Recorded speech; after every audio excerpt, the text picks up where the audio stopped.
jours après le Festival de Cannes, c'est sur la plus belle avenue du monde que Mon Cinématographe a posé ses valises pour la 3e édition du Champs-Élysées Film Festival. Dédié au cinéma franco-américain, la manifestation proposait une dizaine de longs métrages inédits américains indépendants en compétition, dont Fort Bliss, réalisé par Claude Myers. How you doing? You miss your kid? Every day. You trying to make me cry? ID! I'm going in! Medic on the ground! La réalisatrice est intéressée au dilemme vécu par les femmes dans l'armée américaine qui doivent choisir entre leur vie de famille et leur vie au combat. Michelle Monaghan interprète une femme de l'US Navy qui rentre d'Afghanistan et retrouve son fils, mais les retrouvailles ne vont pas tout à fait se passer comme elle l'imaginait. La réalisatrice a le mérite d'adopter un point de vue rarement exploité dans les films sur la guerre, celui d'une femme qui voit se confronter son amour pour son fils à son attachement à son métier. Malgré quelques effets un peu appuyés, le film est de qualité, surtout porté par l'interprétation remarquable de Michelle Monaghan. Nous avons rencontré la réalisatrice Claude Myers qui revient avec nous sur la genèse du projet. J'ai par coïncidence été engagée à faire un film d'entraînement pour l'armée et qui a été tourné justement à Fort Bliss. Et pendant la recherche que j'ai faite pour ce projet, j'ai rencontré plusieurs soldats qui étaient parents célibataires et c'est en écoutant leur expérience que je me suis dit que j'avais trouvé la façon dont raconter cette histoire. Et c'était quelque chose que j'entendais hommes et femmes, et cet ajustement d'être soldat et de revenir au monde civil avec l'expectative que tout va être comme avant.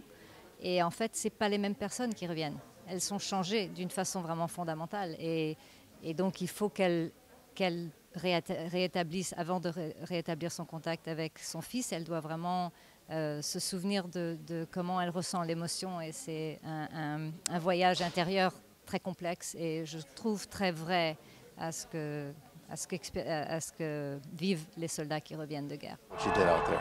If he pulls through, it's because of you. Maggie, welcome back. Where's Paul? It's been 15 months since you've been gone. That's a lifetime for a little kid. Hey, buddy. It's me. It's Mommy. He's not my mommy. Hey, Don't say that. buddy. Depuis longtemps, j'ai admiré le travail de Michelle Monaghan et je trouvais qu'elle avait des qualités qui seraient très très fortes pour ce personnage parce qu'elle a un certain charisme et une certaine douceur et une fémininité, mais elle a aussi un côté dur. Et j'aime beaucoup la gamme d'émotions qu'elle peut jouer. Et il fallait vraiment quelqu'un qui puisse jouer dans tous ces registres différents, qu'elle puisse être soldat, qu'elle puisse être maman, qu'elle puisse être amante. Et c'est pour ça que je trouvais qu'elle était parfaite. We're gonna start over, okay? My name's Maggie. You like trucks? Wow. Little truck, big truck. Are you there? He looks like you. I thought he was your son. He is. Ready? Yeah.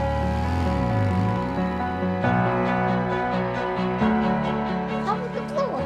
You don't think it's trying too hard? No. Cheers. Cheers. I re-enlisted Why would you do that? because I'm good at my job. What happened? We were patrolling and then we heard this explosion.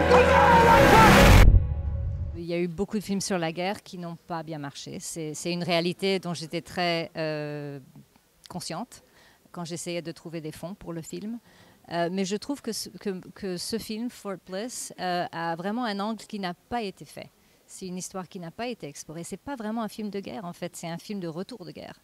Et comme je disais, ma connexion avec ce sujet, c'est que j'éprouve une empathie très forte avec le personnage principal parce qu'en fait, je trouve que ça touche un sujet plus universel que simplement l'expérience d'un soldat qui revient. Donc ça, c'est une des façons dont on a positionné le film. Et je pense que quand les gens ont lu le scénario, ils ont dit « Ah oui, j'ai pas vu un personnage comme ça, j'ai pas vu une histoire racontée comme ça ». Et donc je trouve en fait que c'est plutôt Kramer versus Kramer que The Hurt Locker. Les personnalités étaient à l'honneur cette année au Champs-Élysées Film Festival, avec notamment la présence de Keanu Reeves. L'acteur américain est venu présenter un documentaire qu'il a produit, Side by Side, et dans lequel il interviewe les plus grands cinéastes contemporains, George Lucas, Steven Soderbergh ou encore David Fincher, sur le passage du cinéma argentique au cinéma numérique. Are you done with film? Don't hold me to it, Keanu, but I think I am. We are going through a very significant and large transition in cinema, and the digital process democratizes the whole thing. Explorant toutes les facettes de l'industrie du cinéma, de la photographie au montage, en passant par la projection et les effets spéciaux, ce documentaire est une brillante description des bouleversements qu'a engendré l'arrivée du numérique. Bon, malgré sa conclusion un peu facile sur le fait que le plus important est l'histoire qu'on veut raconter et non le support, le film doit être vu vraiment par tous les passionnés de techniques cinématographiques. Malheureusement, il n'a pas encore de date de sortie française, ce qui n'a pas empêché Keanu Reeves de venir rencontrer le public et de nous livrer son sentiment sur le passage donc, du cinéma argentique au cinéma numérique et son point de vue sur l'évolution du cinéma mondial. En voici les meilleurs moments. Since I was a child, I was always asking why. It used to drive everyone around me crazy because it was like, why and how come? I was always really curious about, where the camera was going, what was the lens doing, and also in terms of what everybody else was doing. The only thing that I really didn't know as much about was the post process.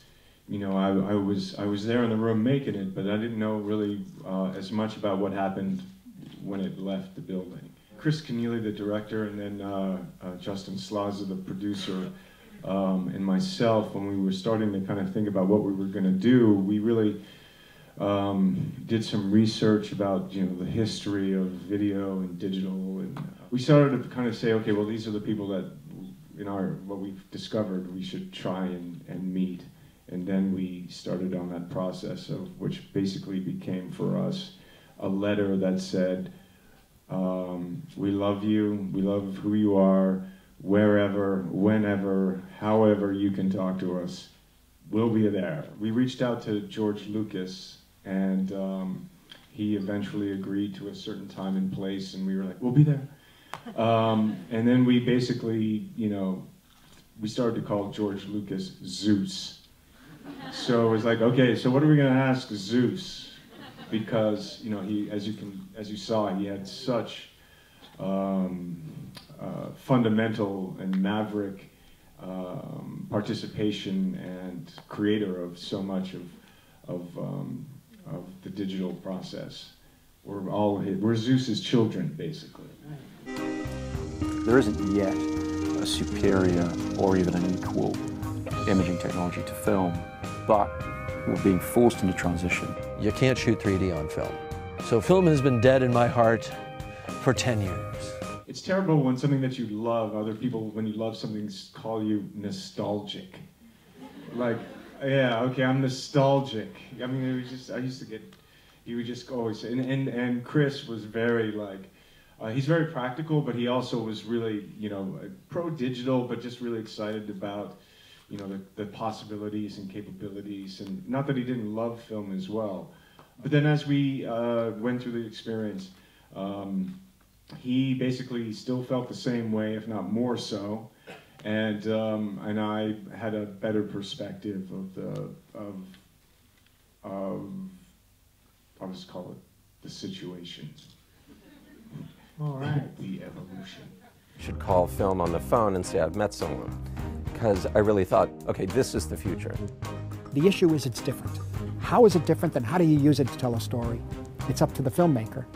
Fundamentally, something that's really great is the means of production, is that, the tools to be able to capture images, to tell stories, and the possibility and potentiality to watch stories is fantastic.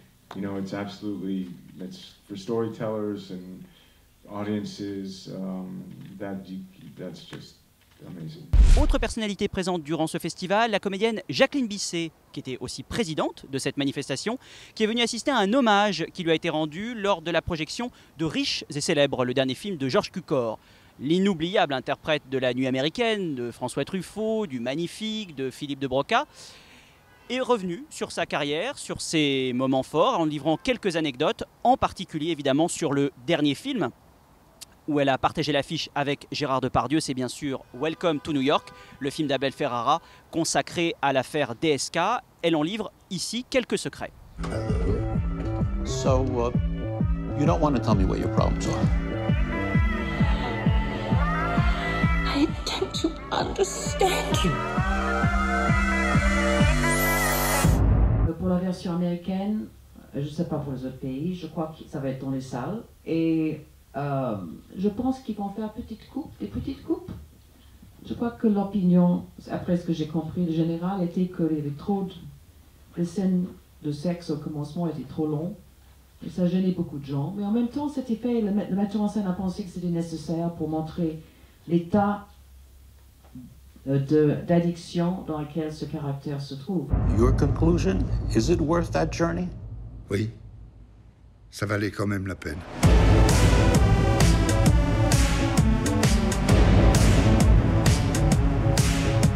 Je crois que le film est intéressant une fois que ça commence. Et puis, je trouve les scènes entre Gérard et moi intéressantes et la situation intéressante et triste et dure et assez universelle.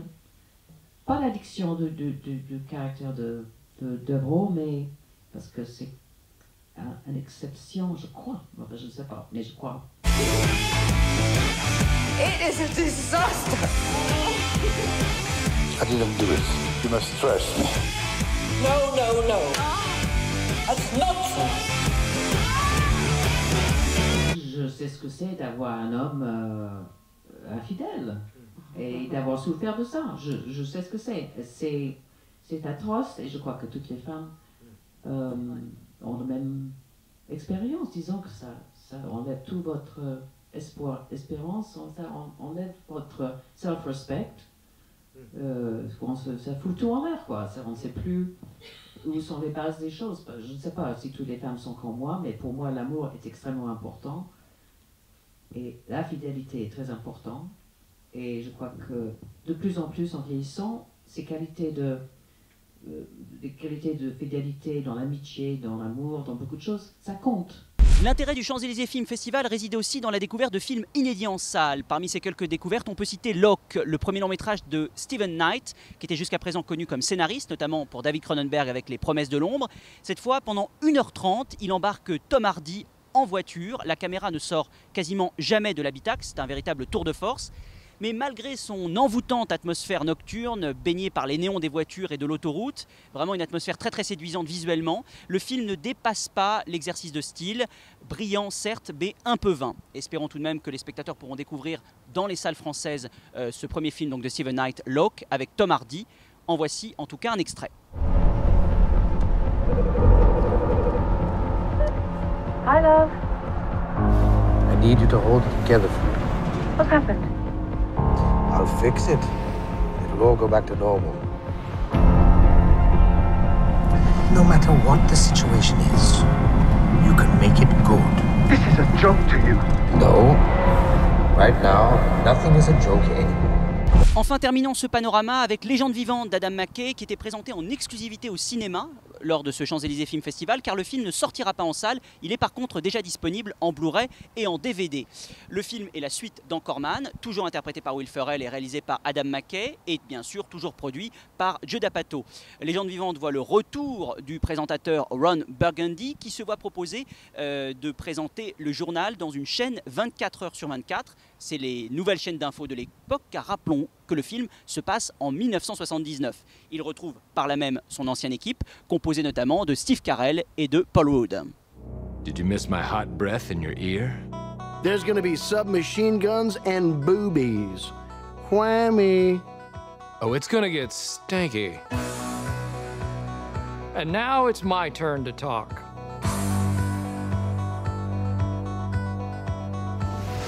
Brick, give a nice message to the people. In this movie, we play witches. Brick, what are you possibly describing? On assiste là à une hilarante critique de la télé-poubelle autant qu'à un sommet de nonsense absolu dont Steve Carell est le plus beau spécimen. Il faut voir le comédien, il faut même un certain génie pour jouer de telles situations et le comédien est sidérant, mais vraiment sidérant de lâcher prise. Surtout après l'avoir vu faire un virage à 180 degrés dans l'inquiétant Foxcatcher, présenté et primé lors du dernier festival de Cannes. Alors bien sûr, il faut aimer cet humour transgressif, voire plutôt régressif, mais on se marre franchement et on reste ébahi face à une telle liberté de ton au sein de la comédie américaine grand public. Or Jerry Curl Daily. What are you doing? I'm breaking down the barriers of race by assimilation. And on that note, which one of you convicts with the longest record can pass me the mashed potatoes?